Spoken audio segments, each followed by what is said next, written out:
Señoras y señores, muy buenas tardes. El Colegio de Abogados de Lima, en cumplimiento de un deber institucional, presenta ante los señores miembros de la Orden el debate jurídico sobre el derecho de defensa y el libre ejercicio de la abogacía. Como sabemos, el derecho de defensa es un derecho como principio constitucional contenido en la Carta Magna y asimismo en la Ley Orgánica del Poder Judicial, que garantiza de que todo detenido tiene que ser informado, puesto a disposición de la autoridad competente y asimismo requerir la presencia de su abogado defensor. El día de hoy el Colegio de Abogados presenta este debate con la finalidad de profundizar en lo que significa el Ministerio de la Defensa, y es deber del Colegio de Abogados de Lima ante ustedes saludar igualmente la presencia de distinguidos y connotados abogados patrocinantes, litigantes, así como también a distinguidos magistrados. En primer lugar, vamos a saludar la presencia del señor vicedecano de esta ilustre orden, el doctor Mario Amoretti Pachas.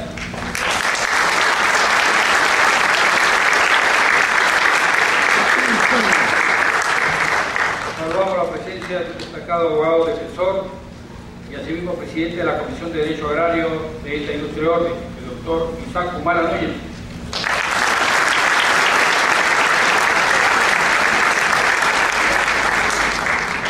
Saludamos la presencia del señor fiscal provincial penal de Lima, el doctor Magno Quispe. El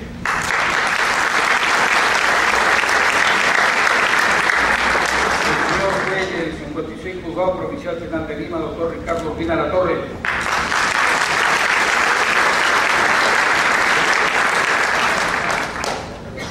La señorita juez del primer Juzgado Provincial Penal de Lima, doctora Delia Flores Gallegos.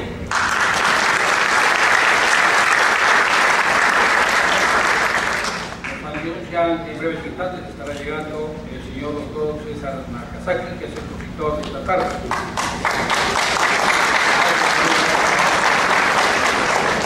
Saludamos a los señores directivos de la Junta Directiva del Colegio de Abogados de Lima presentes en este importante evento académico. El señor doctor Osvaldo Cervantes Lozano, director de comunicaciones.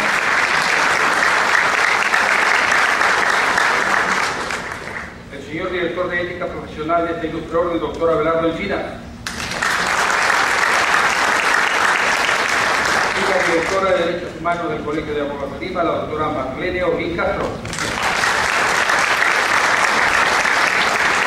A todos ustedes, gracias por su presencia esta tarde, y con la venia de la presidencia vamos a proceder a dar inicio a este importante debate jurídico y el derecho de la defensa. Señoras y señores, vamos a ceder el uso de la palabra para la primera exposición central al señor doctor Isaac Humala Núñez.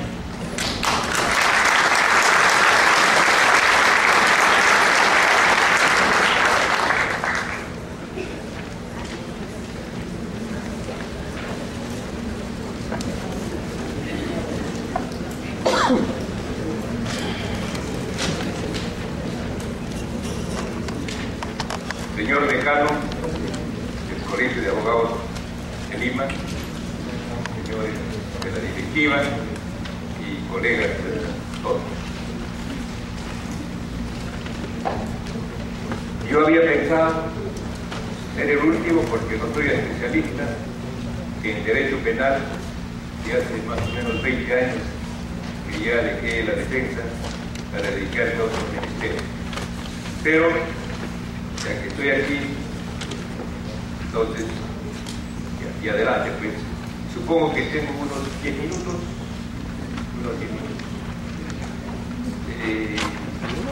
la razón de que en este segundo periodo de nuestro decano se arranque con esta conferencia, cuyo título es el derecho de defensa,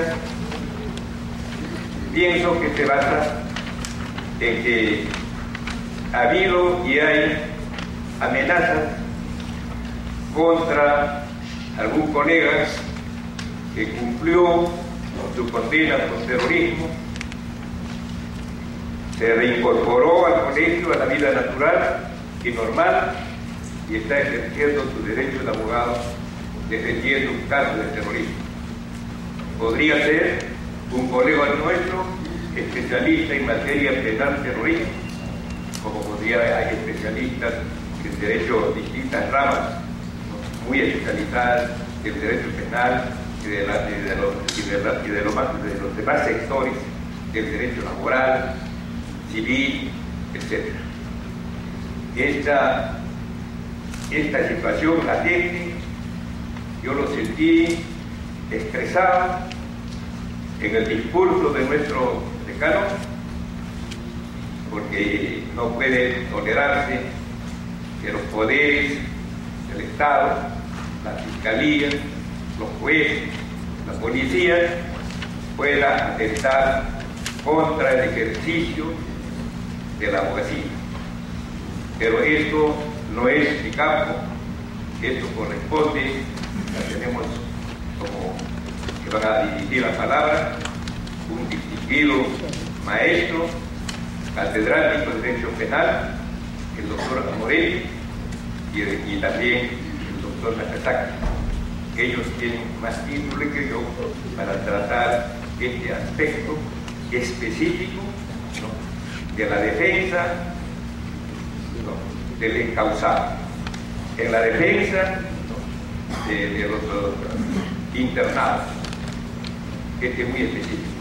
En consecuencia, yo voy a tratar en los 10 minutos que me corresponde, ¿no?, la otra cara de la medalla, la defensa en general, y que también se está viendo en el ambiente social y político del país.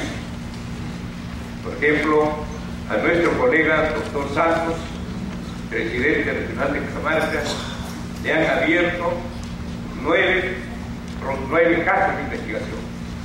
Ya la Fiscalía dictaminó improcedente en 2, faltan todavía 7. Bueno, hay ya el ánimo de represión delindista, ¿no?, a este abogado por estar ejerciendo, ¿no?, de una posición política que tiene respaldo de su región, y que este respaldo ha sido objeto de una estadística, de una investigación que le ha dado, me parece, 78%, una encuesta que está, ¿no?, a favor del régimen, a favor del gobierno. Bueno, entonces, tenemos por ejemplo este punto. Y también hemos visto que con motivo de los acontecimientos sociales ha habido violación del juez natural, por ejemplo, por los asuntos en el Cusco, en la provincia donde están las minas de Tintaya y Trata. Allí el alcalde, autoridad electa, por defender sus derechos, le abrieron proceso y le quitaron la jurisdicción, no solo de su provincia, Espinal, no solo de su región o departamento Cusco, y lo sometieron a los jueces de Ica, poniéndole una situación de intervención, porque para venir de Espinal a Ica, a nadie conoce en Ica, necesariamente tienen que ir a un hotel. En cambio, si va de Espinal al Cusco, en el Cusco tiene sus familiares, nunca va a un hotel, puede alojarse donde un pariente o de un paisano. Y esto mismo se ha repetido en la gestión de Cajamarca, ¿no?, en los casos mineros, sociales, a los encausados se les ha quitado de su juez natural, que es el antiguo Cajamarca, y sometido al juez de Israel. Esta es otra cosa social evidente, que el colegio de abogados, que es una institución por ley y tradición, encarna el pensamiento, el sentimiento jurídico de la nación, más que de los gobiernos, más que del Estado, de la nación. Es un asunto que estoy seguro nuestro decano y la directiva actual, ¿no?, en los siguientes reuniones como esta, deberá tratarse porque son atropellos con signos ya visibles del ánimo de atropellar la defensa, así como en este caso se tratará la defensa de un colega que le impide la defensa o quiere penalizar su especialidad en derecho en el ejercicio contra en los casos de terrorismo, está también la cuestión social. Aparte está algo también general. En estos días se ha notizado en cuanto a la administración de fondos de pensiones los 3 futuros años inmediatos, 2013, 2014, 2015, calculados que en ese lapso de 3 años entrarán en planillas trabajadores peruanos en total más o menos de 800.000. Este lote se ha considerado cautivo y se ha sacado a licitación pública y la ha ganado una empresa chilena.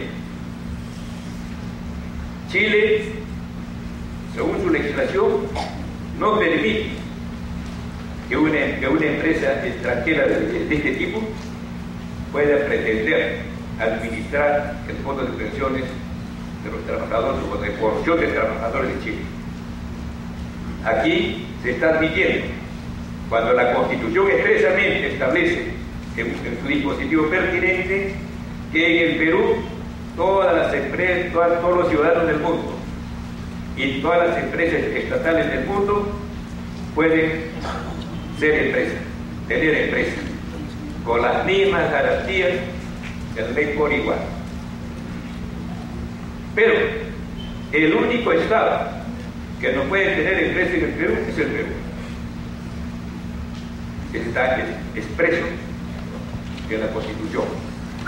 Y también dice que solo puede ser discriminada una empresa extranjera en el caso de que en su país no se permitan esos derechos a las empresas peruanas.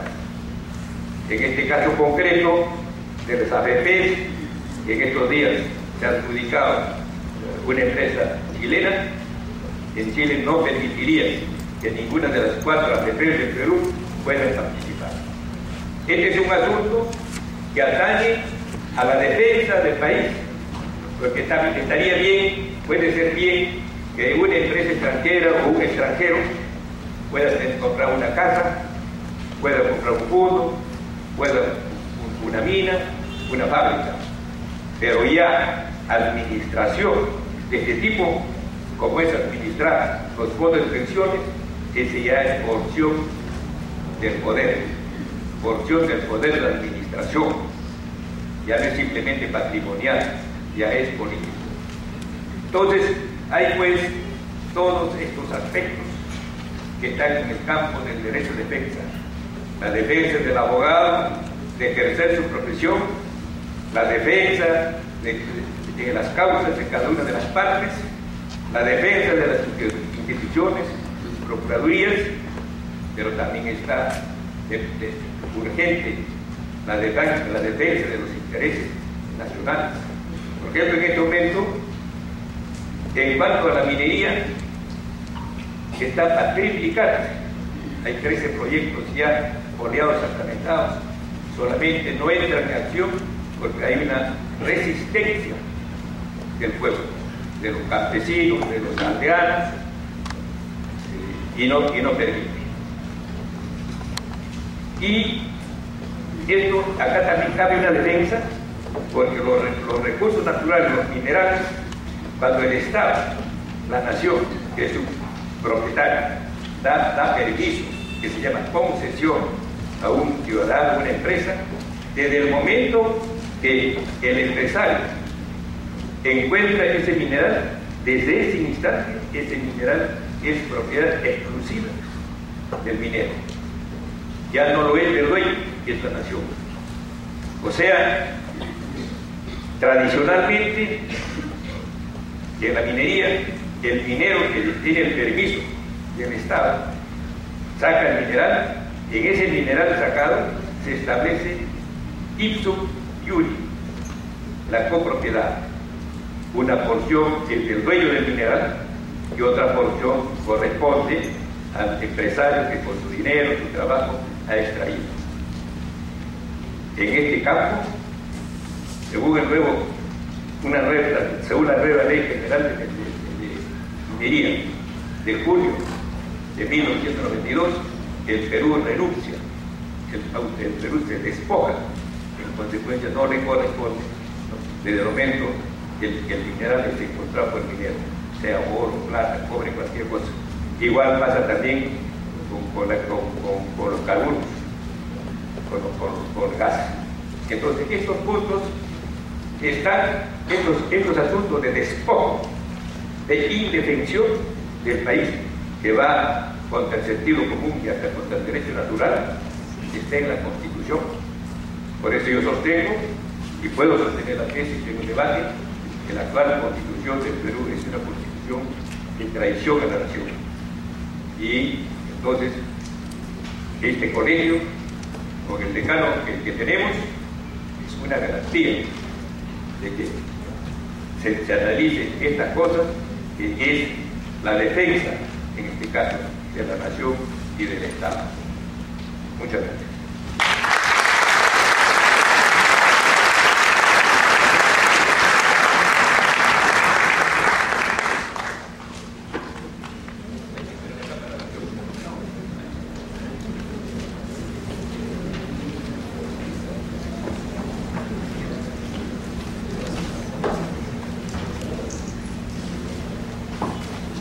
Bien, tenemos la intervención del señor fiscal provincial penal de Lima, el doctor Magno Quispe.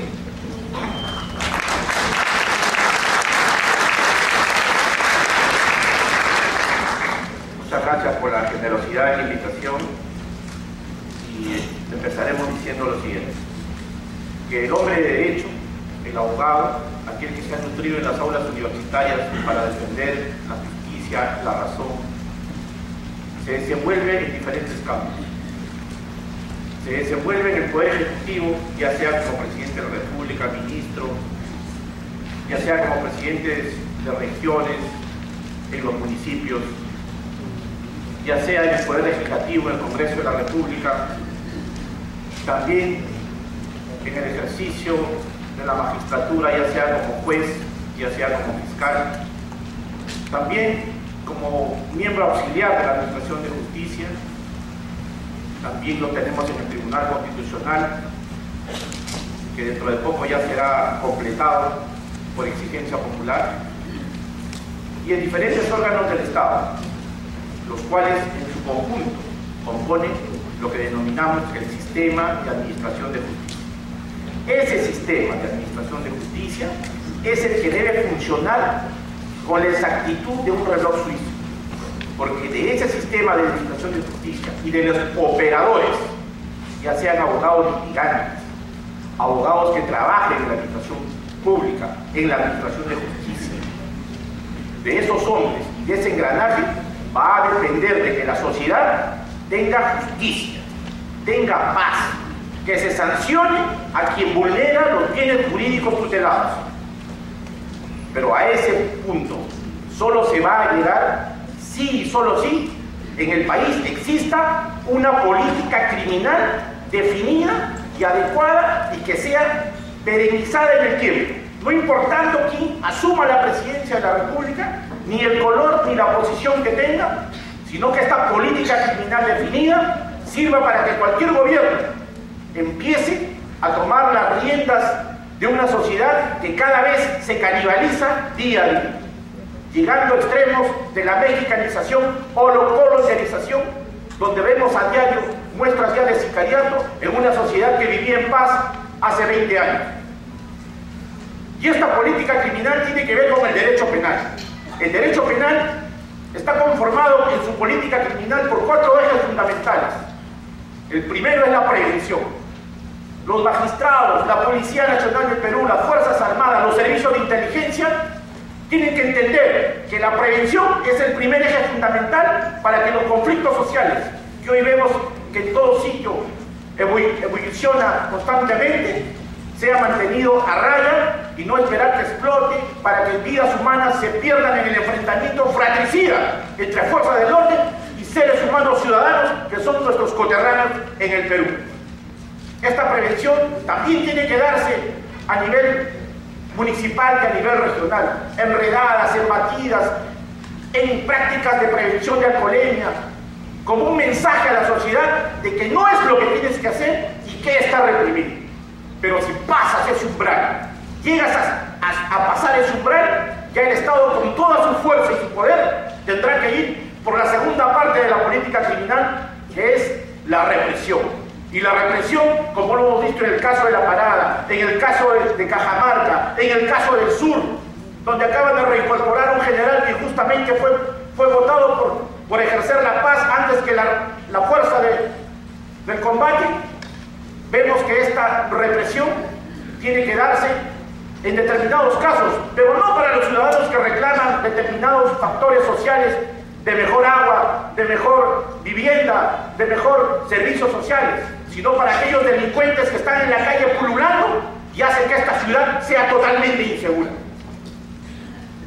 Y si ya la represión no funciona, pasamos a una tercera etapa, que es la sanción penal. Cuando ya ese ciudadano, hombre o mujer, joven, como vemos hoy día, como el caso de Ingacho, ha vulnerado el bien jurídico tutelado, ya sea vida con la muerte, ya sea lesión con cortes o mutilaciones, o en otros tipos penales como estafa, etc., trata de personas, proselitismo, tráfico ilícito de drogas, tendrán que ser sancionados con la fuerza del Código Penal, donde el abogado, que es la sesión del día de hoy, tiene que jugar papel fundamental en el derecho de la defensa, desde la etapa preliminar del nuevo Código Procesal Penal y de la etapa de la instrucción que todavía está vigente en algunos institutos judiciales, pasando por la primera etapa hasta llegar al juicio oral y a las sentencias en la Corte Suprema de la República, que muchas veces no es predecible. Siendo nosotros parte del sistema de administración de justicia, deberíamos tener una justicia predecible, porque la justicia también es matemática, pero en su valor más axiológico, que es la ética. Si 1 más 1 es 2, ¿por qué un delincuente que mata finalmente a veces es absuelto? Esa es la pregunta que todos nos hacemos, y ahí es donde dejamos abierta la puerta para que un cuarto elemento ingrese y haga de nuestra sociedad todo un caos, vendiéndonos diariamente titulares de sangre. Nos estamos acostumbrando a comprar sangre, sangre, sangre, muerte, violación, feminicidio, parricidio. Eso es lo que quiere la sociedad, eso es lo que queremos para nuestros hijos. Felizmente existen colegios de abogados y juntas directivas renovadas hoy en día, encabezadas por este ilustre señor decano Raúl Charamé Orbe y el doctor Mario Moretti y demás junta directiva, que están convirtiendo ya desde hace pues tiempo a este colegio en lo que esperamos que sea la caja de resonancia de la juridicidad en el país, donde salgan plataformas y propuestas legislativas, porque el Colegio de Abogados tiene por constitución y por estatuto iniciativa legislativa para ley eferenta. Y la cuarta etapa, si esto no llega a funcionar, la represión, tenemos a los justiciables en las cárceles, y esa etapa se llama reinserción social. ¿Funciona la reinserción social? Los que son metidos en las cárceles de mujeres en Chorrillos o en las cárceles de Castro Lurigancho son readaptables, regenerados al tejido social. No, es una cárcel de delincuencia, es una universidad donde muy por el contrario se gradúa con mayor fuerza y desde ahí controlan vía llamadas telefónicas los actuales secuestros. No es una cuestión que no hay que decirlo, hay que decir las cosas como son, porque el abogado tiene que hablar con franqueza. Entonces, en este sistema, lo que necesitamos realmente es que el abogado coadyuve en el sistema de administración de justicia, donde le toque desempeñarse, ya sea en la noble defensa del derecho, en la defensa técnica, ya sea en la magistratura, ya sea en el Tribunal Constitucional, ya sea donde le toque desarrollarse. Y ese es el rol fundamental, y por eso pido un aplauso para el abogado y para la dirección de este ilustre Colegio de Abogados de Lima. Muchas gracias.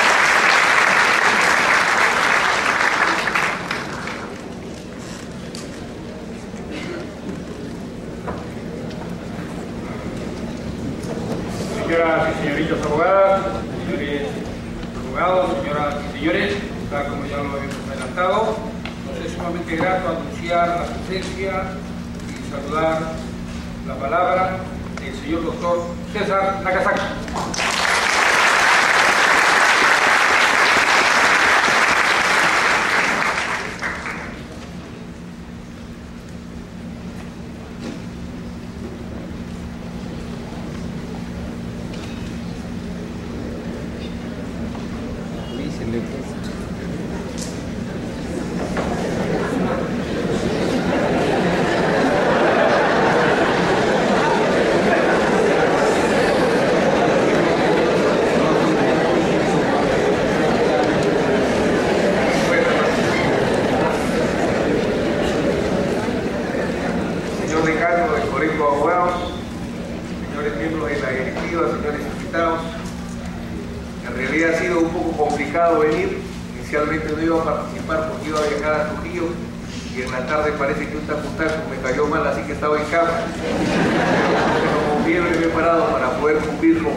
Respecto a un tema que es medular para nosotros, que es el libre ejercicio de la abogacía. Sobre texto de la discusión del proyecto de la ley penal sobre el delito de negacionismo, volvemos a vivir una encrucijada que hace muchos años vivimos en el Perú cuando se creó la justicia antiterrorista. Cuando se crea la justicia antiterrorista, recordarán sobre todo los hermanos mayores y aquellos que tuvimos la misión de defender abogados procesados por colaboradores con organizaciones terroristas por defender, enfrentábamos el tipo penal del artículo 4 de la ley antiterrorista, que decía a la letra: es colaborador el que es autor el que dolosamente colabora con organizaciones terroristas, y ponía un conjunto de ejemplos típicos.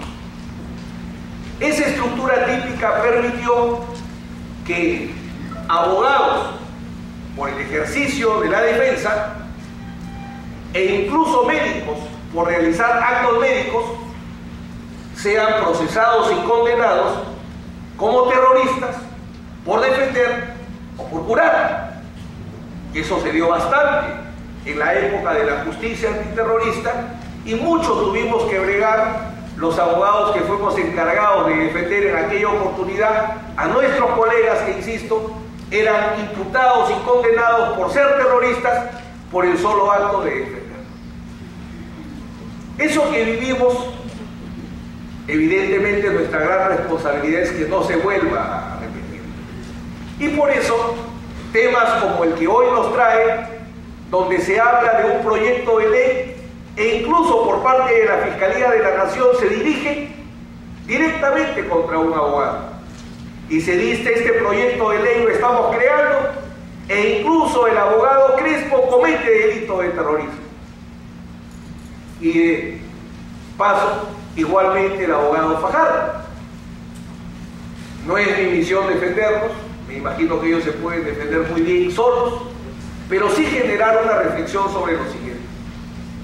El Colegio de Abogados en el Perú y en el mundo se creó principalmente para algo, un objetivo fundamental, que no es mejorar la vida del abogado, ni brindarle servicios, por cierto, funciones que también son importantes. La función principal de los colegios profesionales, y concretamente el Colegio de Abogados, es garantizar el libre ejercicio de la abogacía. Para eso se creó un colegio profesional, y concretamente el Colegio de Abogados, porque antes, cuando surgía un tirano, no iba a cerrar un periódico. Miren qué protagonismo ha logrado la prensa y los periodistas. Antes, cuando querían que prospere una tiranía, al que había que capturar era el abogado, y se prohibía el ejercicio de la abogacía, porque el gran luchador social era el abogado, quien llevaba la voz para defender las causas y los derechos de las personas era el abogado. Y por eso el principal enemigo de una tiranía era el abogado. Frente a esa realidad surgen los colegios profesionales y surge el Colegio de Abogados. Por eso su misión intrínseca es tutelar el libre ejercicio de la abogacía, que consiste en lo siguiente. ¿Qué es el libre ejercicio de la abogacía? El libre ejercicio de la abogacía es garantizar al abogado libertad para decidir a quién defiende y los términos de su defensa, sin que se le pueda generar ninguna responsabilidad legal, ni social, ni mediática, porque el libre ejercicio de la abogacía solo está controlado por otra libertad, que es la libertad de conciencia. El libre ejercicio de la abogacía tiene límites como toda libertad, pero los límites del libre ejercicio de la abogacía son dos. Primero, la libertad de conciencia, la libertad moral. Solamente aquello que afecte a la libertad moral, por ejemplo, no decidir defender a un ser humano fundamentalmente por lucro, atenta contra la libertad moral. No defender a una persona por miedo o por temor al poder, atenta contra la libertad moral. Obviamente si hay conflicto de interés, etc. Entonces, el primer límite de la libertad de defender o el libre ejercicio de la abogacía es la libertad moral. Menos puede haber una limitación de tipo penal. Y el otro límite que tiene el ejercicio libre de la abogacía es connatural al instrumento del abogado. Porque ¿qué es abogacía? Permítanme recordármelo, porque no se lo voy a recordar a ustedes en el Colegio de Abogados de Lima. Ejercer la abogacía es prevenir y solucionar problemas aplicando el derecho. Única y exclusivamente el derecho. Por eso es que ejercer la abogacía jamás puede implicar un delito. Porque ejercer la abogacía es prevenir y solucionar problemas aplicando el derecho. Se pueden utilizar coimas, se pueden utilizar lobbies. Eso es derecho. Si no es derecho, no es abogacía. Yo siempre sostengo en mis clases de ética profesional en mi querida Facultad de Derecho de la Universidad de Lima que no basta para ser abogado tener título, tener carnet y tener cinta, porque si no el caballo de Calígula hubiera sido senador. Porque el caballo de Calígula tenía nombramiento y tenía túnica. Y quien diga que era senador, ¿qué ley hizo el caballo de Calígula? Entonces, esos son los dos límites que tiene el libre ejercicio de la abogacía. El libre ejercicio de la abogacía tiene el límite moral, el límite de la libertad moral, y por eso el código, el estatuto y el código de ética profesional que rige nuestra profesión. Y segundo, la propia naturaleza. Segundo, la propia naturaleza del medio. Si ejercer la abogacía es usar el derecho, ¿qué actos de abogacía puedo realizar? ¿Qué actos de patrocinio puedo desarrollar? Solo los que me permite el derecho. Porque, insisto, fuera del derecho no hay abogacía. Por eso resulta un absurdo preocuparse por legislar penalmente y si eso podría o no comprender a los actos del abogado. Un acto de abogacía jamás puede constituir delito, así hagan 500 leyes mal hechas, por una sencilla razón, porque siempre el ejercicio de la abogacía se encontrará dentro de la causa de justificación ejercicio regular de un derecho. Quien ejerce regularmente un derecho, así cause daño, porque si no, no habría causa de justificación, su conducta no es antijurídica. Por eso es que el único tribunal ante el cual puede responder el abogado en el libre ejercicio de su profesión es el Tribunal de Ética del Colegio de Abogados. Por eso es que sobre todo es excelente que el Tribunal de Honor lo ocupen o lo convocan expas decanos, grandes juristas, pero las comisiones no solo deben ser integradas por los buenos gremialistas que vienen a todas las sesiones,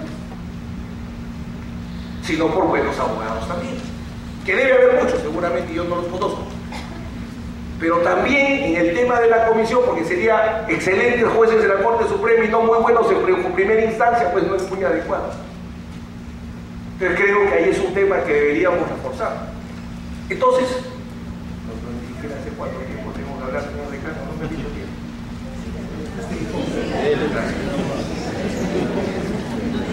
Entonces, primer punto,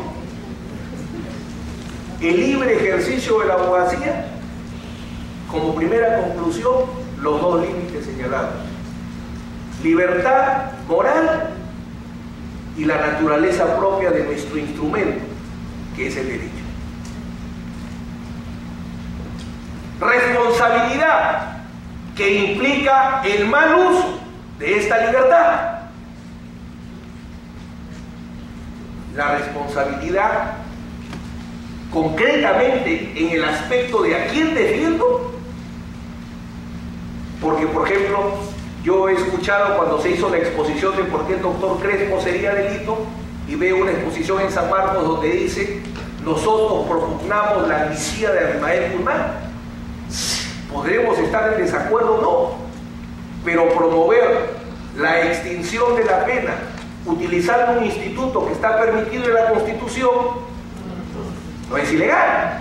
Podrá ser impopular, no podrá gozar de la preferencia de la opinión pública, podrá tener muchas consecuencias, pero no tiene ninguna consecuencia jurídica.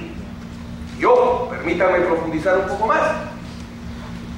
Si no tiene ninguna consecuencia jurídica, para efectos nuestros ni siquiera la tendría moral, porque ¿cuál es la exigencia moral del abogado?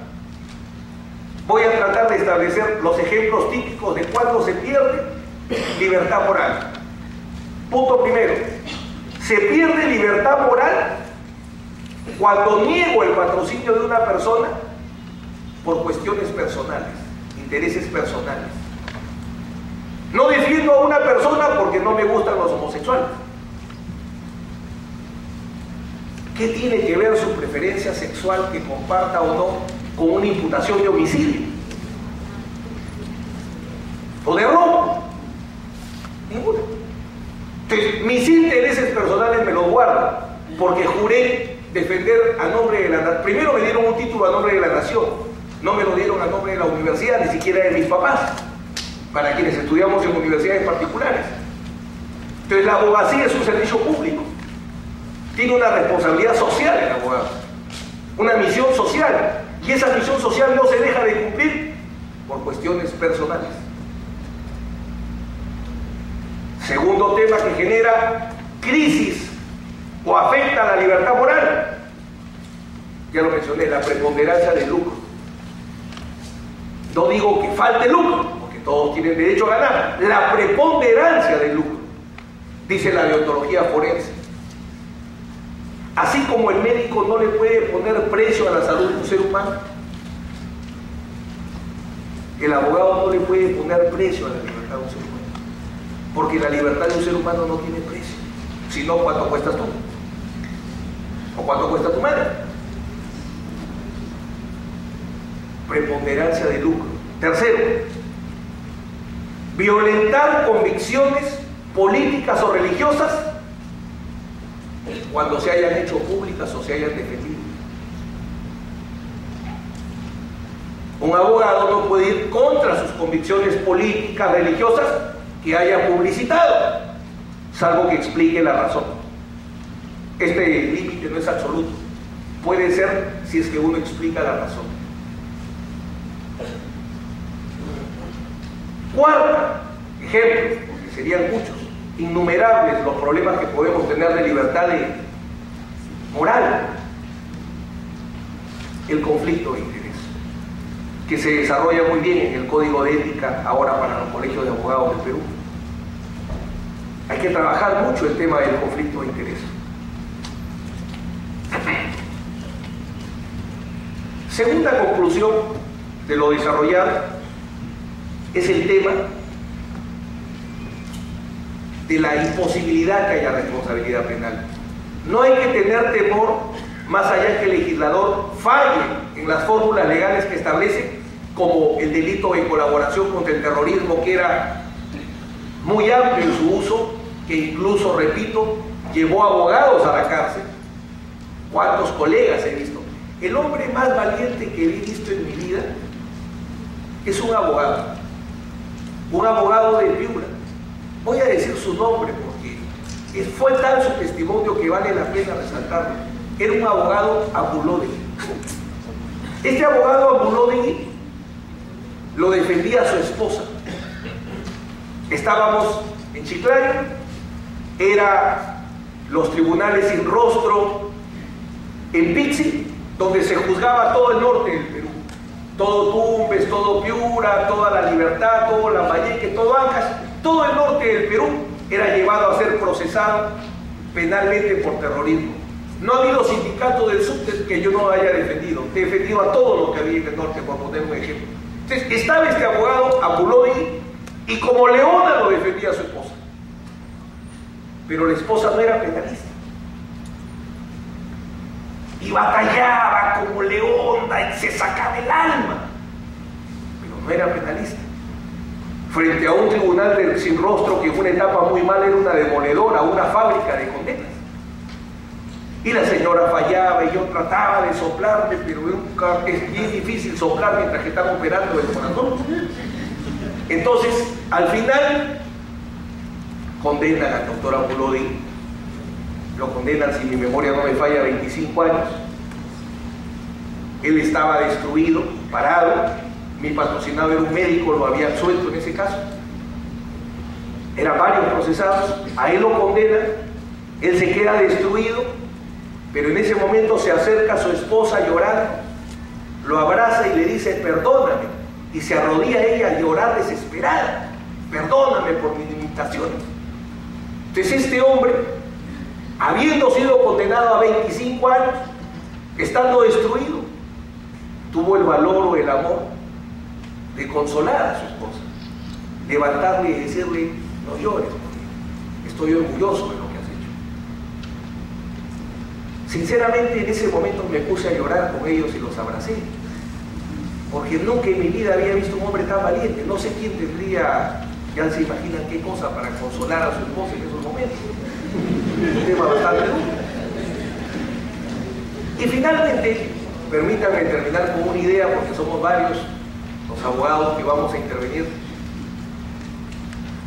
El libre ejercicio de la abogacía, dos ideas más. No solo es un derecho, sino es un deber para el abogado. El libre ejercicio de la abogacía, en vez de definirlo como un derecho, lo definiría como una potestad, un poder-deber. El abogado tiene el poder de defender seres humanos para cumplir su deber, su misión social. ¿Y por qué señalo esto? Porque si no se ejerce adecuadamente el libre ejercicio de la abogacía, por ejemplo, si no lo ejerzo por miedo o no lo ejerzo por lucro, no solo estoy mal abusando o abusando de una libertad, sino que estoy negando el derecho a la defensa eficaz. Porque si no hay libre ejercicio de la abogacía, no hay defensa eficaz. Muchas veces me dicen, ¿por qué defender a tal persona? Por varias razones. Puede ser el único abogado del lugar, el único accesible, el único que alcance, o el único que tenga la capacidad dada la complejidad del caso. ¿Cuántos neurocirujanos podrán operar de tumores al cerebro? ¿Todos los titulados? Lo veo un poco difícil. ¿Cuántos abogados? Mario comparte conmigo todos los días el estrado de defensa en casos de lesa humanidad. ¿Cuántos abogados pueden oponerse a la aplanadora de, por ejemplo, querer tipificar con leyes que se dieron a partir de 1998 hechos que sucedieron en 1984?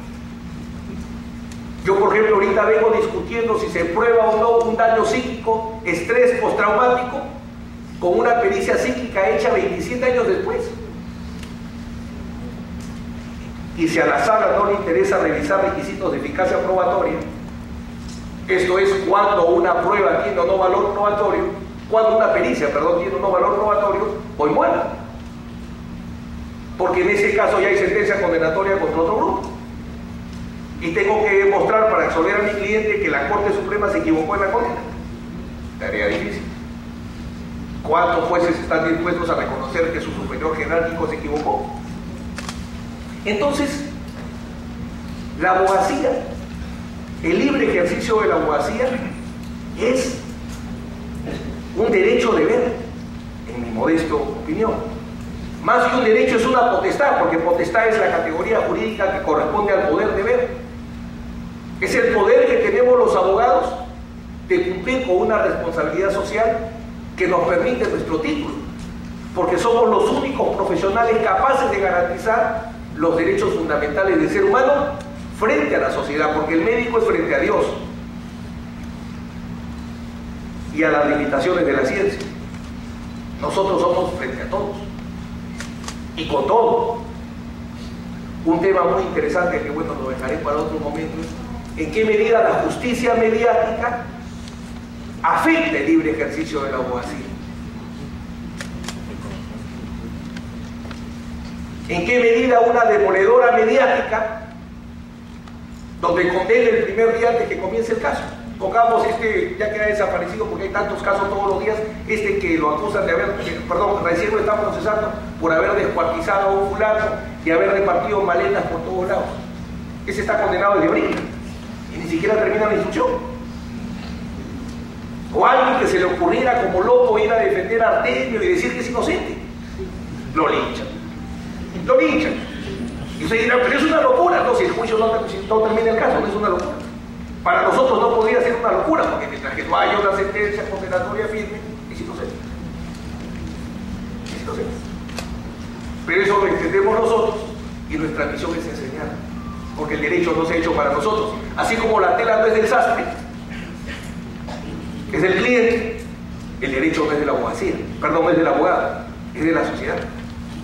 Hay que saberlo enseñar y compartir. Bueno, en conclusión, mi posición es que el proyecto de ley del negacionismo, si es correcto o incorrecto, lo dejo a criterio. Existe en Alemania, y por fe yo tendría que decir que lo que existe en Alemania es bueno. Yo creo que para el Perú es malo, porque vamos a permitir que el Perú siga siendo flojo, y en vez de desarrollar mecanismos políticos para combatir la política equivocada, vamos a utilizar el derecho penal para combatir la política. Creo que no es bueno. No es la forma. No es la forma. Y menos que sobre pretexto de discutir este proyecto, pongamos en peligro el libre ejercicio de la abogacía, que ya bien afectada está. Ya bien afectada está. Por eso existen demonios y buenos. ¿No es cierto? Y los demonios son los que defienden demonios. El problema es quién es ese Dios que dice quiénes son los demonios. La Chichi Valenzuela, es Rosa María. ¿Quién es ese Dios que se ha alzado, que yo hasta ahora no lo conozco, que dice raya en medio, los buenos y los malos? Mientras que yo no lo conozca y no venga el mismo Jesús a decirme, yo seguiré diciendo, ¿es ser humano o no es ser humano? Si es ser humano, un abogado tiene algo mucho que decir. Muchas gracias.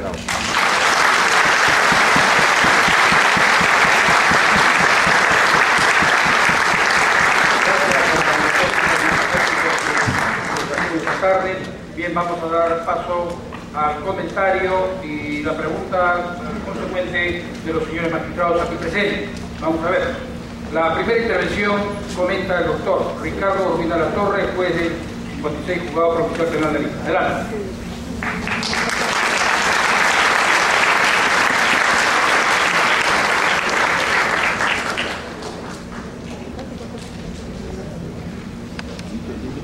Buenas noches a todos.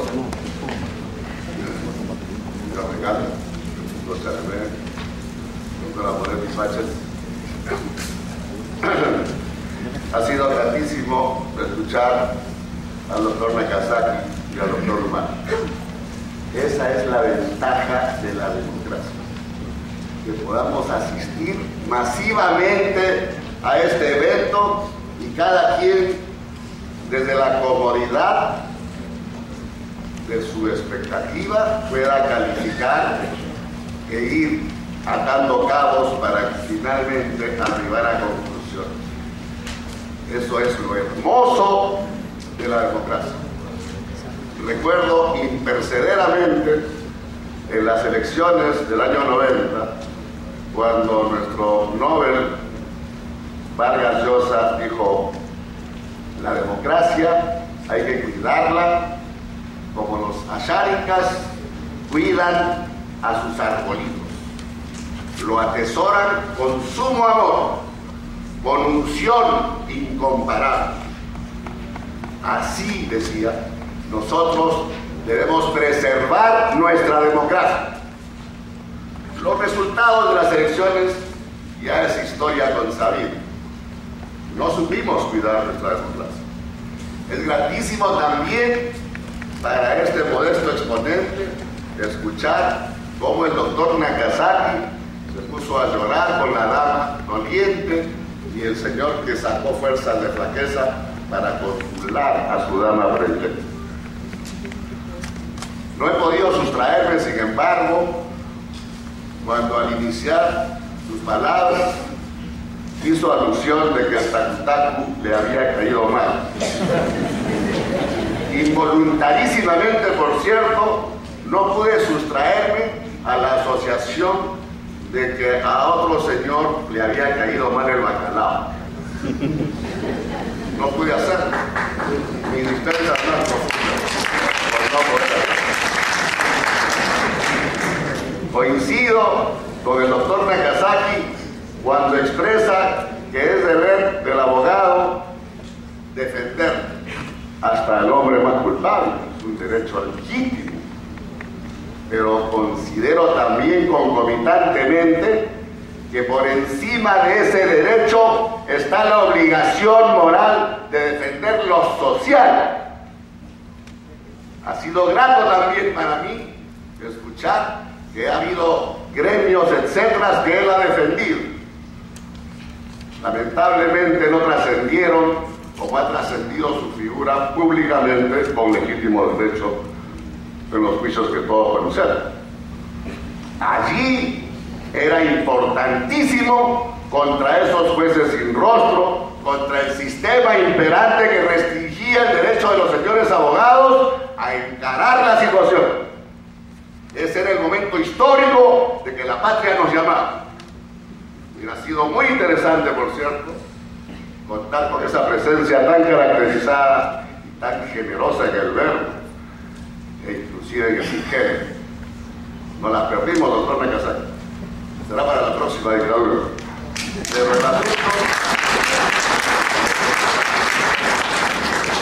el asunto siguió.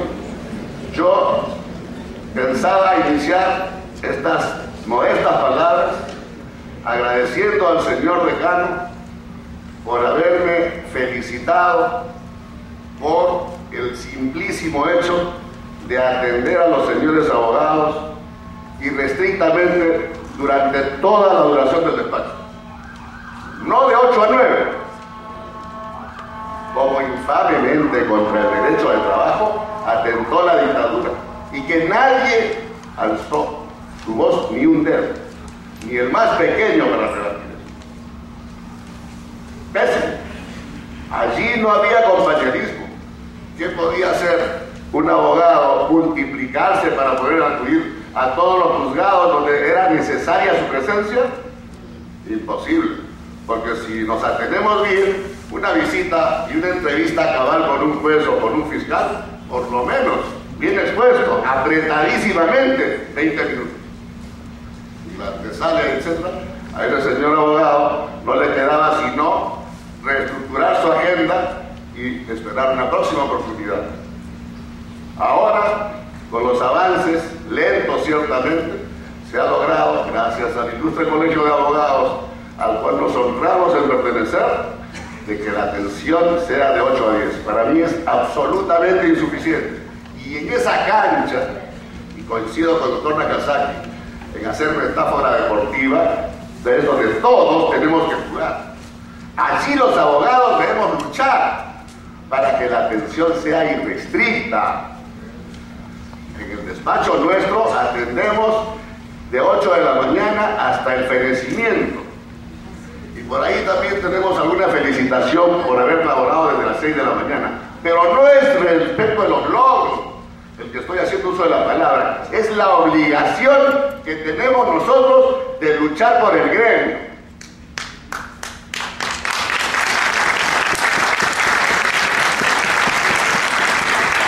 Las palabras son pasivas del viento, como todos lo sabemos. Los hechos son los que son. Yo, desde mi remota Ayacucho, cuando tenía 5 años, y el doctor Isaac Humala, que es paisano y que soy honradísimo, al igual que la dama que lo acompaña, recordará que el Girón 9 de diciembre es el entrecamino entre el Palacio de Justicia ayacuchano y la cárcel. Y cuando yo tenía 5 años de edad y estaba sentado en la puerta viendo pasar a los transeúntes, era para mí un espectáculo tristísimo ver cómo caminaban desplazándose los que llamábamos los indios, con su rojo, su sombrero absolutamente depredado por el tiempo, sus ojotas, caminaba con sus esposas, un paso triste y doblegado por el destino. Y atrás, el policía republicano. Esa imagen se quedó grabadísima en el rostro.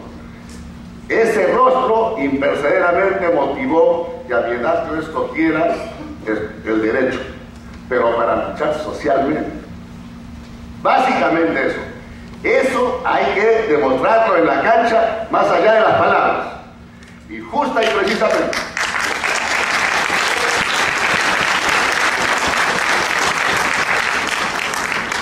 Justa y precisamente. Yo celebro la organización de este evento donde hay tanta juventud ávida de conocer el derecho profundamente, ávida de ir entrelazando un conocimiento con otro. Voy a permitirme una vez más referir un hermoso pasaje del Quijote de la Mancha que el señor decano salió publicado en nuestra revista y de acuerdo con lo cual debemos sentirnos orgullosos, porque le he citado innumerables veces en la sentencia y el doctor Nakazaki lo sabe también. Resulta que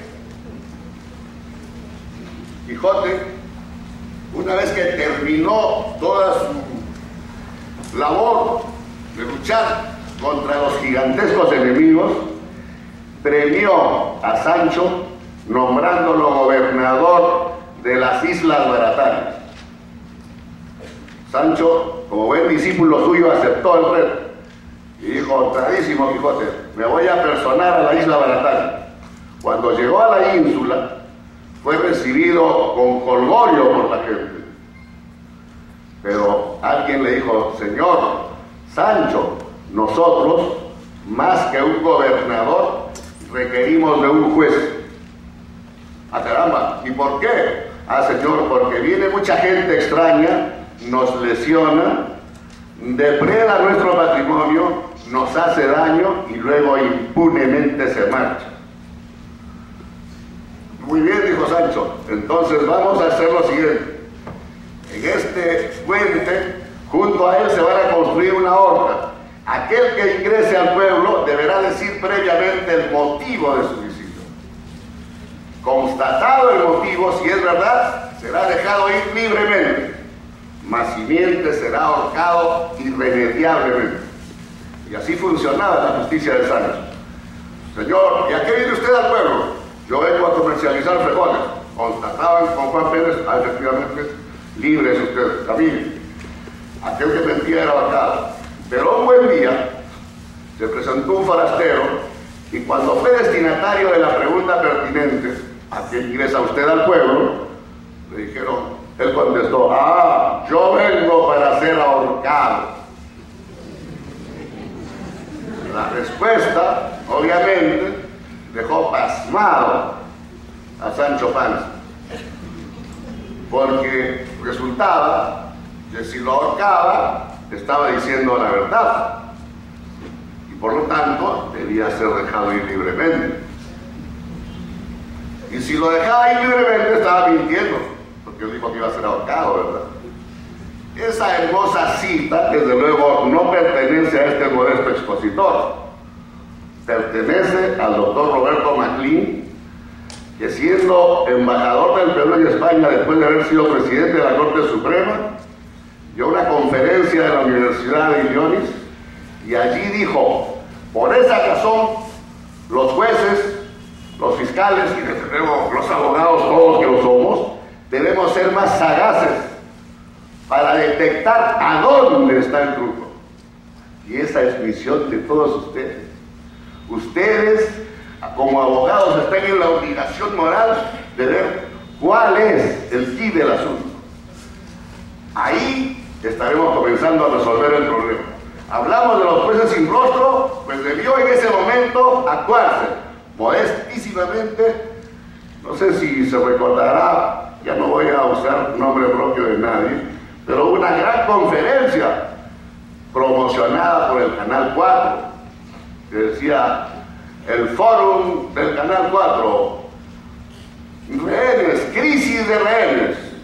Y ahí estaban los más caracterizados rostros del Canal 4 promocionando día a día ese evento. Yo asistí a la Universidad de Lima, y a diferencia nuestra, no podía uno preguntar, con el atrevimiento del ayacuchano que me nace y vive palpitantemente en mí. Yo tomé el uso de la palabra y el conductor primigenio intentó callarme. El público, generoso como siempre, dijo: que lo dejen hablar, que lo dejen hablar. Yo le dije: señor, nunca he visto un foro donde uno no pueda preguntar. ¿Qué objeto tiene entonces? Accedieron a hacer la pregunta, pero igual la tomaban por escrito. Nuevamente yo tomé el uso de la palabra para decir que eso no tenía ningún sentido, porque era selectivísima y se desechaba la pregunta que no era cómoda. Finalmente me sacaron, lo cual para mí fue un honor. Entonces, de lo que se trata es de tomar las acciones del caso. Finalmente, como estamos estrechamente en el tiempo también, cuando el doctor Justi falleció en la retoma de la embajada, yo hice uso de la palabra a nombre del colegio de abogados, inconsultamente desde luego, porque tenía que expresar. Eran tiempos dificilísimos de la dictadura. Justi era amigo personal mío, y yo tomé el uso de la palabra, y antes de ello el director de protocolo se acercó y dijo: bueno, va a hablar la hija del doctor Justi, el presidente de la Suprema y el presidente de la República, nadie más. Pero como en las expresiones humanas siempre hay un vacío, yo asumí ese vacío y dije: Carlos Ernesto, con el perdón de los presentes y fundamentalmente de la familia, voy a dar cumplimiento a nuestra promesa bilateral.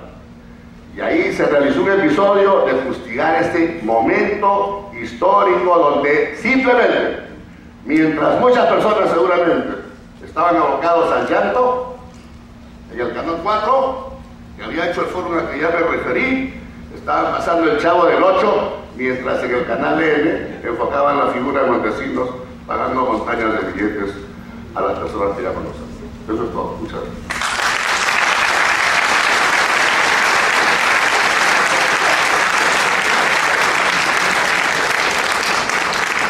Previamente, señoras y señores, tenemos el comentario de la doctora Delia Flores Gallegos, juez del primer juzgado provincial penal de Lima. Adelante, doctor.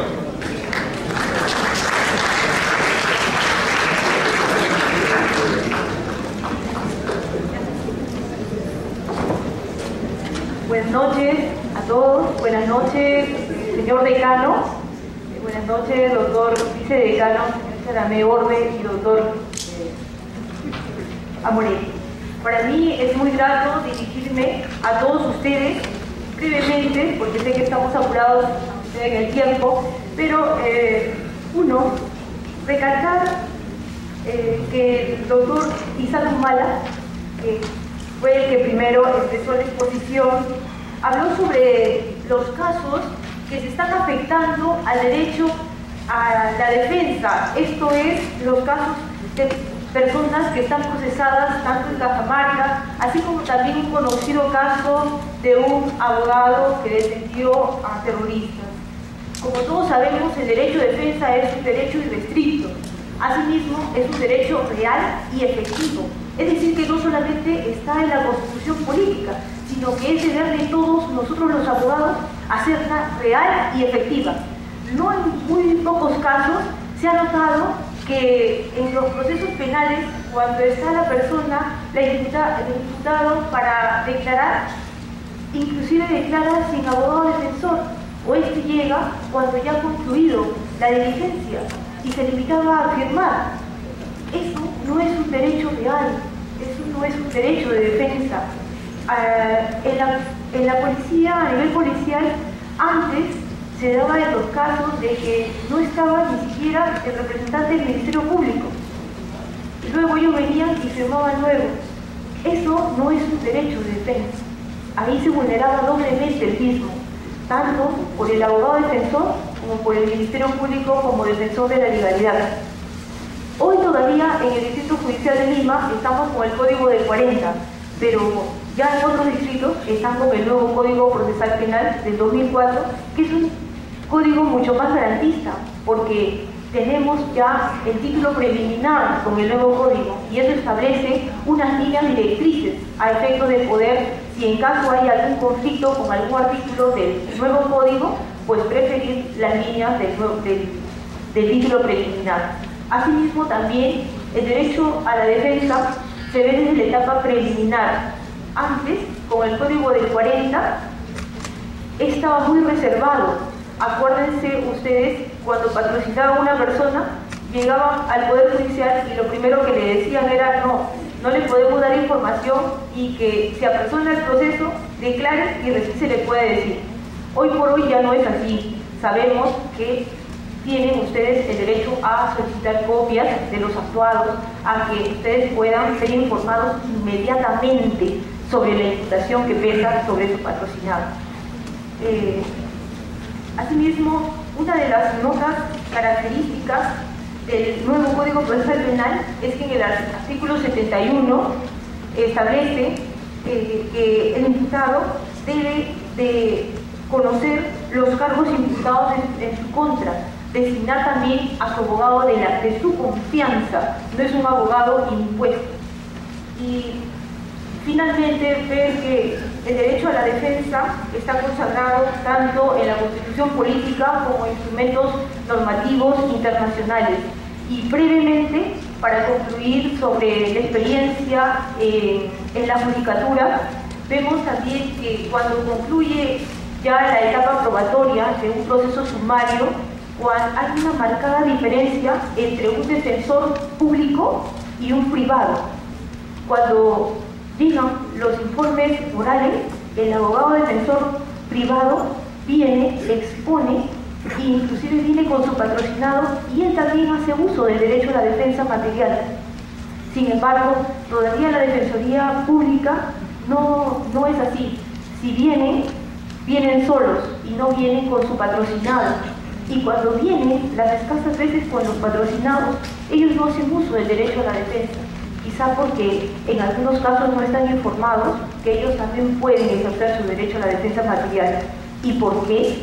Porque nosotros los juzgadores vemos también por el principio de inmediación y valoramos sobre las condiciones personales del procesado, del imputado. Todavía nosotros estamos trabajando con el Código del 40, prima la escrituralidad lamentablemente, vemos papeles, pero por eso le comentaba al respecto de que sería bueno de que ustedes los abogados al momento de hacer el informe oral también traigan a sus patrocinados para que el juez pueda verlos, pueda confrontarlos y de esa manera también tener una idea más precisa sobre las condiciones personales, porque eso les va a ayudar mucho. Gracias.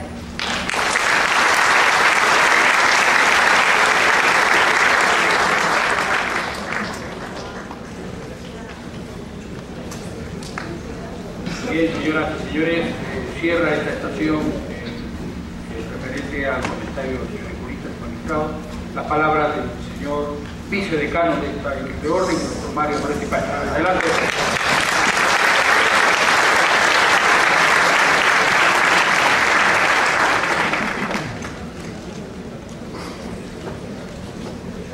Muchas gracias. Buenas noches. Señor decano, distinguidos miembros de la mesa, señores y señores abogados. En realidad, el lunes pasado tuvimos un evento para el análisis de la sentencia del Tribunal Constitucional frente a los comentarios que han hecho determinados grupos. Es nuestra obligación como integrantes del Colegio de Abogados de Lima hacer las precisiones jurídicas a las que estamos obligados. El día de hoy, con mayor razón, se trata de, como lo han manifestado los colegas que han entendido una sola palabra, limitar el ejercicio de la libertad profesional. Y eso, el Colegio de Abogados no lo va a permitir. Vamos a salir al frente porque sepan bien quienes están propugnando esta ley de negacionismo o quienes están pretendiendo poner paralelo al ejercicio libre de la profesión, que sepan muy bien que solamente a los santos y a los ángeles lo defiende Dios, y a los delincuentes a quienes se le imputan la comisión de un hecho delictivo lo defiende un abogado. Por lo tanto, no vamos a permitir que bajo pretexto de esta ley de negacionismo o la apología a criterios de lo que propugnan esta ley con la cual está tipificado la apología del delito, no rinde su fruto. No puede ejercitar, no puede conseguir condenar a una persona por apología del delito. Busquemos otra ley, pues, donde le damos la oportunidad para que se sancione a cualquier persona, a cualquier abogado que pretenda ejercer libremente la profesión. Y aquí es necesario precisar qué nos dice la ley orgánica respecto al abogado.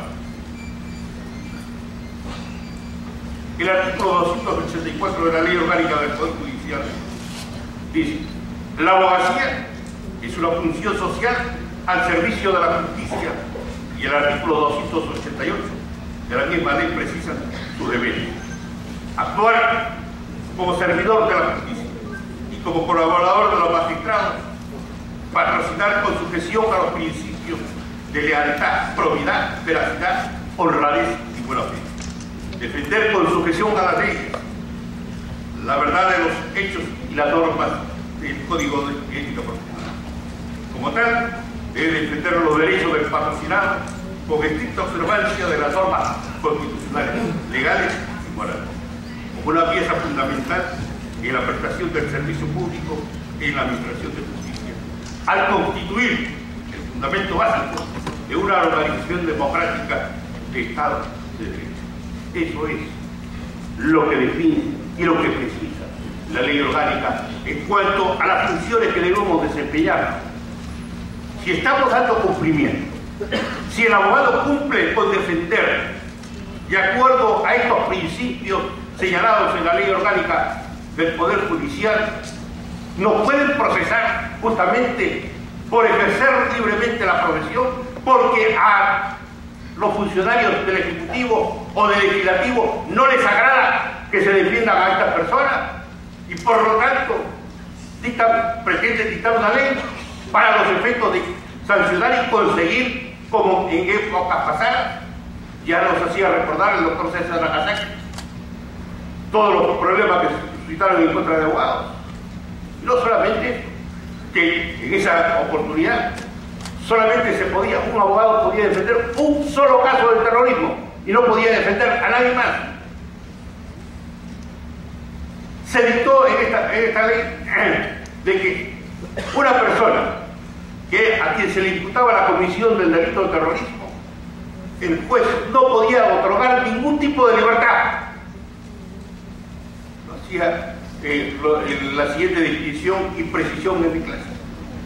Imaginémonos de que también me imputen el delito de terrorismo. Tengo yo mi pasaporte, que en la época en la que se dice que se cometió un acto de terrorismo y en la cual se me está imputando ser el autor, estaba yo en el extranjero, está mi pasaporte. Con eso demostraba que no tenía ninguna responsabilidad. Pero como existía esta ley, que así, una prohibición expresa para que no se conceda libertad, ningún tipo de libertad, pues tenía que esperar yo hasta funcionar para que se dilucidara mi situación jurídica. Esto luchamos en conferencias, en debates, se dieron leyes, inclusive en una oportunidad, pues el doctor Magno fue invitado por el Ministerio Público a dictar una ley sobre un decreto legislativo 895. Y la fiscal de la Nación me envió una nota que por favor no me ocupara y no profundizara sobre la inconstitucionalidad de estos decretos legislativos. Aquí, indudablemente, que los abogados, con mayor razón, el colegio, tengan ustedes la plena seguridad que saldremos al frente, no vamos a permitir bajo ningún punto de vista, por muy grave que sea el delito que se le impute a un patrocinado,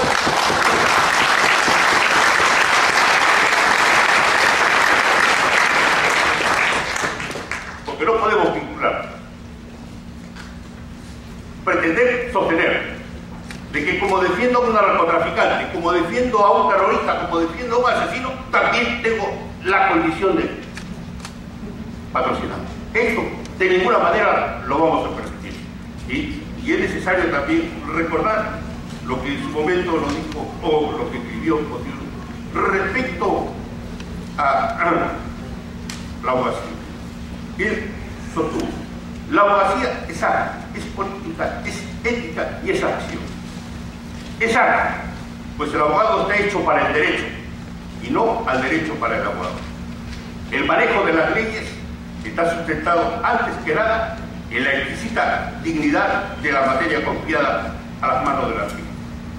Es política porque la abogacía es la disciplina de la libertad dentro del orden, y que los conflictos entre la libertad y la autoridad, entre el individuo y el poder, en medio de las cuales está el abogado, ya con investidura para crear el derecho o ya desde la defensa en pugna por su justa aplicación.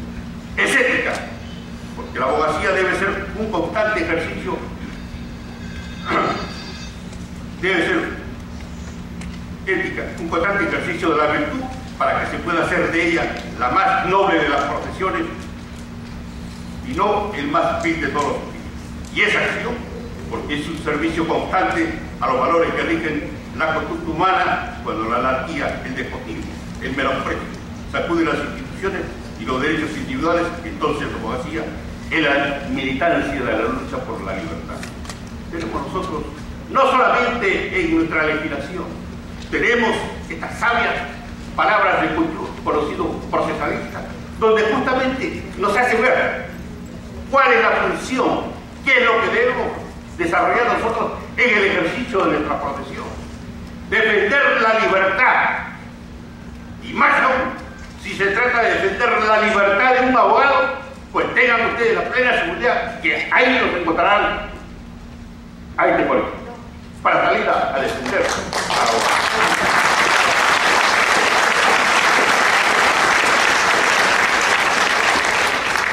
Queremos también anunciar que el Colegio de Abogados ha invitado al presidente del Poder Judicial, al fiscal de la Nación, al presidente del Consejo Nacional de la Magistratura, a fin de llevar adelante un tema que nos preocupa no solamente a los abogados, sino a toda la sociedad en general. Llevar adelante un foro sobre la realidad de la administración de justicia en el país. Más que nada, como lo dije la semana pasada, venimos de una huelga del Poder Judicial. Diciembre se ha trabajado menos. Enero, ya estamos pensando en las vacaciones de febrero. Febrero, no hay nada. Recién vienen los primeros días de marzo para señalar diligencias para mediados de marzo. Son cerca de 5 meses en que prácticamente la administración de justicia en el país está semi-paralizada. Y es conveniente, y es necesario que escuchemos nosotros a quienes hemos invitado. Si no nos responden, llevaremos nosotros un foro, un debate en la que ya estamos hartos de diagnósticos y estadísticas. Tenemos que proponer, como colegio de abogados, cómo solucionar este problema, que afecta a la sociedad y que nos afecta también a nuestros bolsillos, a quienes vivimos de la profesión.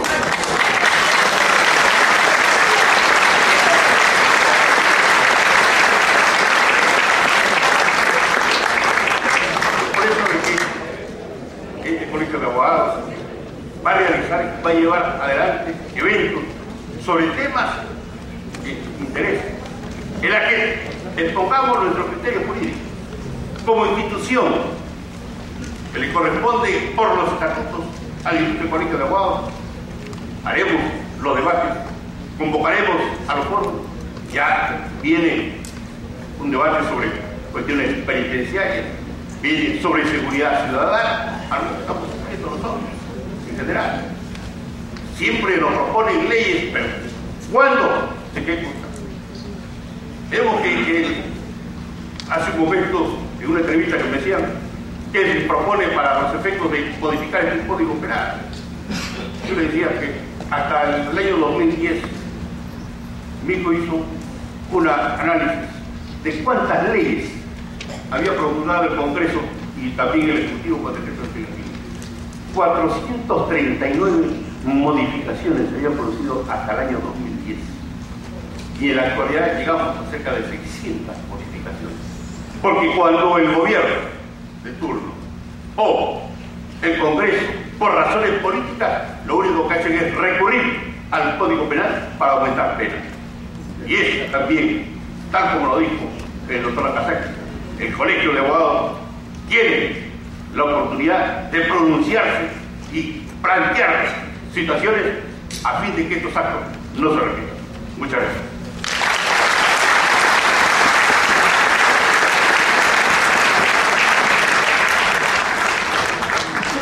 Agradecemos al doctor Mario Martín por sus funciones, no las ingenierías de un abogado litigante, un abogado defensor.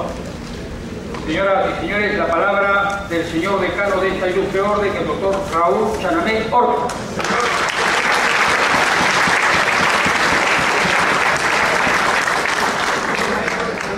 Antes de la palabra de nuestro ilustre decano, permítame un par de palabras, señor decano. En primer lugar, debo decir que hoy, más que nunca, nuestra sociedad requiere de líderes auténticos comprometidos con la nación, con Latinoamérica y con el mundo, para forjar una sociedad más justa, ética y equitativa.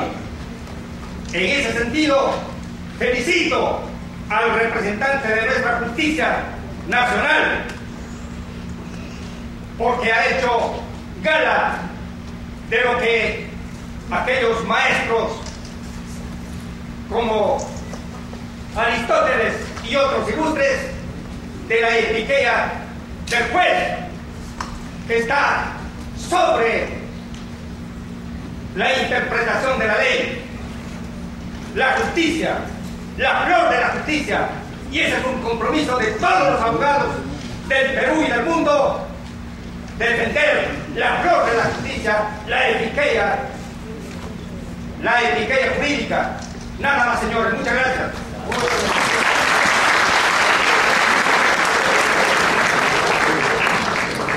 Distinguidos abogados de la mesa de honor, en primer lugar vaya mi agradecimiento como decano del Colegio de Abogados, porque hemos tenido esta noche una mesa redonda, plural, donde han existido diversas posturas, donde nadie ha sido separado o excluido de este debate, donde han participado, como es lógico, en nuestra casa, en primer lugar los abogados, pero también hemos invitado al Ministerio Público, en la representación del fiscal Magno Quispe Nestares, que nos acompaña. Hemos invitado a la Judicatura, tenemos 2 distinguidos magistrados que nos han acompañado en este debate.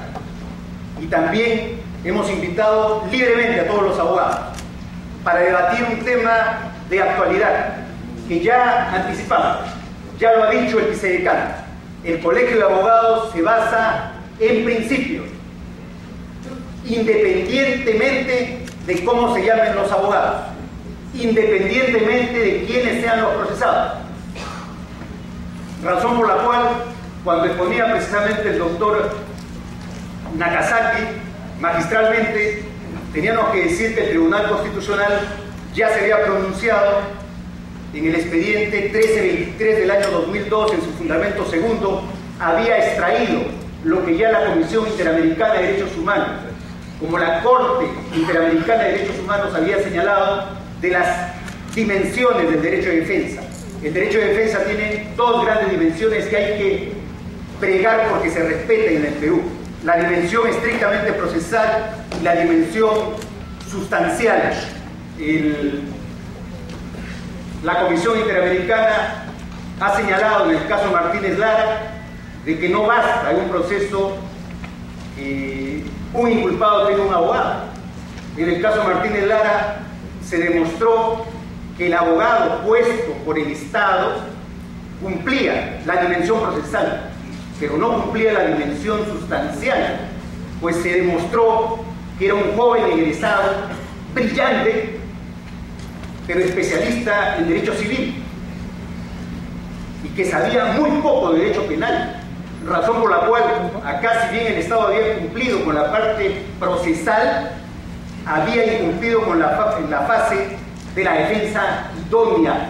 Y ese es un tema, el tema Martínez Lara, es un tema muy propio del Perú, donde el Estado cumple con la parte procesal, pero incumple con la parte sustantiva o nuclear de este derecho.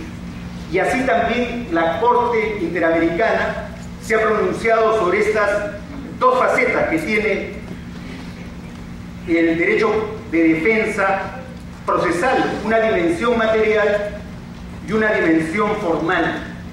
Y esto me viene al caso, en el caso Milosevic. En el caso Milosevic plantea una premisa a la Corte Penal Internacional. La premisa que plantea Milosevic es: no te reconozco autoridad. No te reconozco autoridad. Y la Judicatura Especial Internacional le pone un pool de abogados. Milosevic dice: si no te reconozco competencias, no confío en los 12 abogados. Y por lo tanto recurro al derecho de defensa material. Me voy a autodefender. Y la Corte, que es tan pulcra, la Corte le dice: pero señor Milosevic, usted no es especialista en el Estatuto de Roma, usted no tiene la experiencia para defenderse adecuadamente. Y Milosevic le exige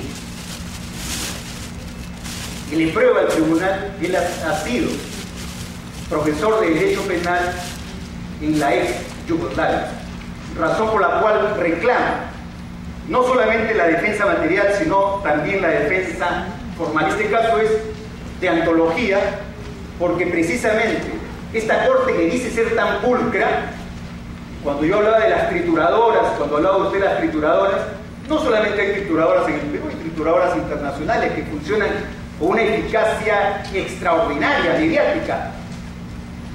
Le dan una citación en 10 días para que se presente y para que responda por las incriminaciones que contienen 60 volúmenes o 60 tomos. Eso no solamente se da en el Perú. La justicia que se reclama la más avanzada se da en estos casos. Y Milosevic señala que él en 10 días sería imposible que pueda estudiar los 60 volúmenes y solicita un año para preparar su defensa. Un año para preparar su defensa. El tribunal que se pone de cara a la justicia mundial señala que es un absurdo. ¿Cómo le vamos a dar 10 días para que se defienda contra 60 volúmenes? Y le plantean 6 meses, le dan la concesión. Y en ese interregno, Milosevic muere, como todos sabemos. Y Milosevic hoy día ha pasado a ser héroe de Serbia, pero precisamente por estas trituradoras humanas que no solamente existen en el Perú, sino existen a nivel planetario. Este es un tema que a nosotros nos preocupa.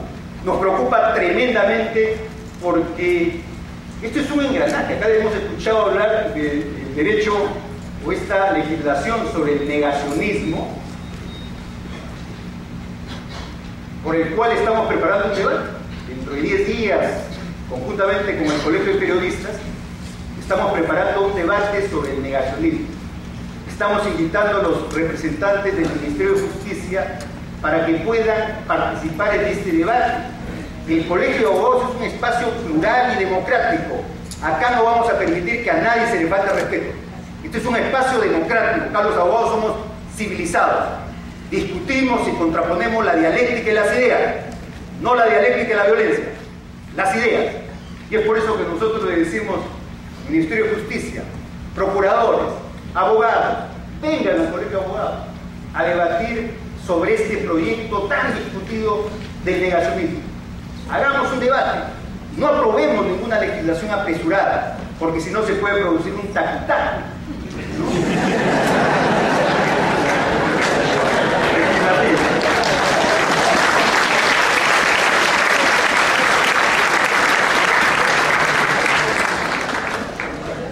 Yo no soy el expositor de este tema, los penalistas han brillado hoy día con luz propia.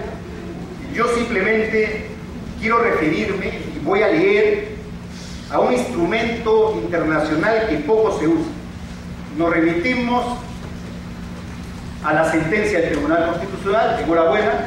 Nos remitimos a la ley orgánica del Poder Judicial, enhorabuena. Nos referimos a nuestros propios estatutos que garantizan el derecho de defensa. Pero hay un instrumento, hay 3 instrumentos internacionales que son importantes, que son la Declaración Universal de los Derechos Humanos del 10 de diciembre de 1948, que en su artículo 9 defiende el derecho de los abogados a ejercer defensas idóneas. Y está también el Pacto Internacional de Derechos Civiles y Políticos del año 1966, que desde mi punto de vista, en su época ha sido lo más avanzado en dar una configuración y un contenido de este derecho. Y está finalmente la Convención Americana de los Derechos Humanos, que es muy lacónica, pero preserva este derecho que lo enmarca como derecho fundamental. Pero yo quiero referirme a una legislación que vamos a reproducir porque es sumamente importante y pocos la hemos discutido en nuestro medio. Son los principios básicos sobre la función del abogado, que es la resolución 45/121 del 14 de diciembre de 1990, aprobada por la Asamblea General de las Naciones Unidas. Tiene 29 principios, que yo voy a resumirlo en 3 artículos. Lo voy a leer justamente para que veamos que el debate que estamos dando internamente ya está zanjado por un tratado internacional y que mal hacen las autoridades de no aplicar este tratado que es tan importante. El derecho de defensa, ha dicho la Comisión Interamericana que es regla, que es derecho, como bien dice el doctor Nakazaki, también es deber, es derecho fundamental y es garantía, como dice este tratado. El artículo 8º señala las salvaguardias especiales de los justiciables. Artículo 8º, yo lo repito, todos los abogados tienen que tener ese instrumento. Artículo 8º, A toda persona arrestada, detenida o presa, se le facilitará oportunidades, tiempo e instalaciones adecuadas para recibir visitas de un abogado, entrevistarse con él y consultarle, sin demora, interferencias ni censura y en forma plenamente confidencial. Estas consultas podrán ser vigiladas visualmente por un funcionario encargado de hacer cumplir la ley, pero no se escuchará la conversación. Garantías para el ejercicio de la abogacía. Por eso el derecho de defensa no es solamente regla, deber, derecho fundamental, sino también tiene garantías. Artículo 18. Los abogados no serán identificados con sus clientes, ni con las causas de sus clientes, como consecuencia del desempeño de sus funciones. Ese es el debate que está en el Perú. Ya está zanjado por un tratado internacional. ¿Dónde está la discusión? Si el piso legal está parejo. Artículo 20. Los abogados gozarán, y esto creo que es sobresaliente, los abogados gozarán de inmunidad civil y penal por las declaraciones que hagan de buena fe, por escrito o en los alegatos orales, o bien al comparecer como profesionales ante un tribunal judicial, otro tribunal u órgano jurídico o administrativo. Estos principios o declaración de La Habana tienen que ser hechos nuestros. Vamos a publicar este tratado internacional para que en primer lugar los abogados del Ejecutivo sí sepan cuáles son las competencias de los profesionales del derecho y cuáles son los límites legales que ellos tienen. Este debate sin duda es auspicioso, porque después de este debate la Junta Directiva va a pronunciarse sobre el derecho de defensa, usando precisamente estos instrumentos internacionales. Yo lo único que quiero decir es que superemos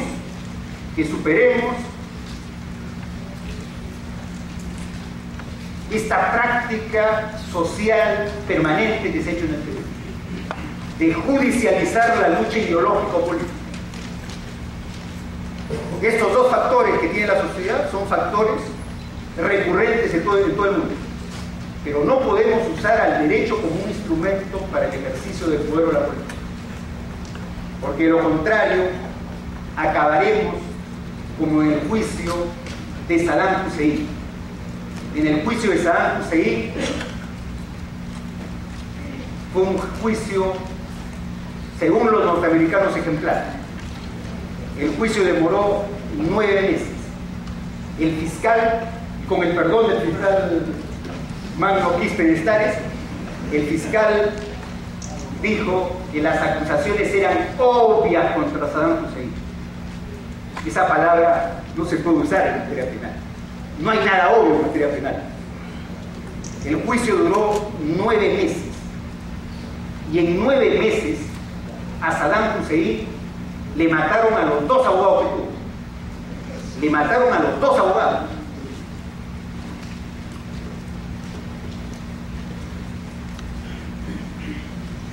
En la última etapa sustituyó al último abogado y en la víspera del dictado de la sentencia mataron a ese abogado.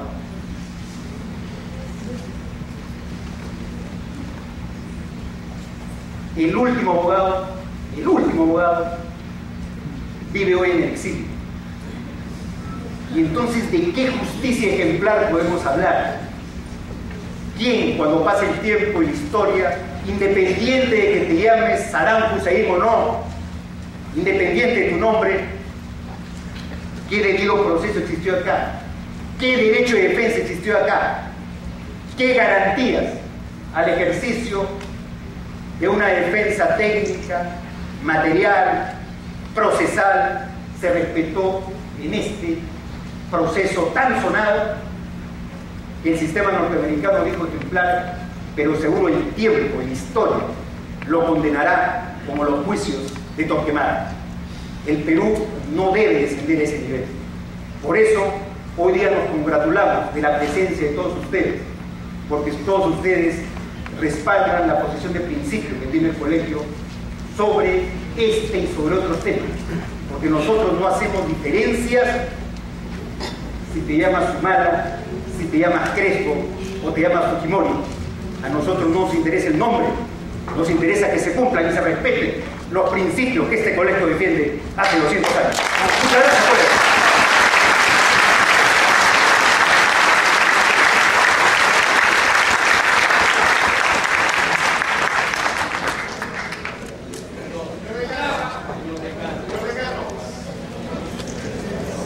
Señoras y señores, el Colegio de Abogados de Lima agradece la presencia de los señores magistrados, alcaldes, jueces, el día de hoy, con motivo de esta importante foro debate, derecho de la defensa y el libre ejercicio de la sociedad. Gracias a todos.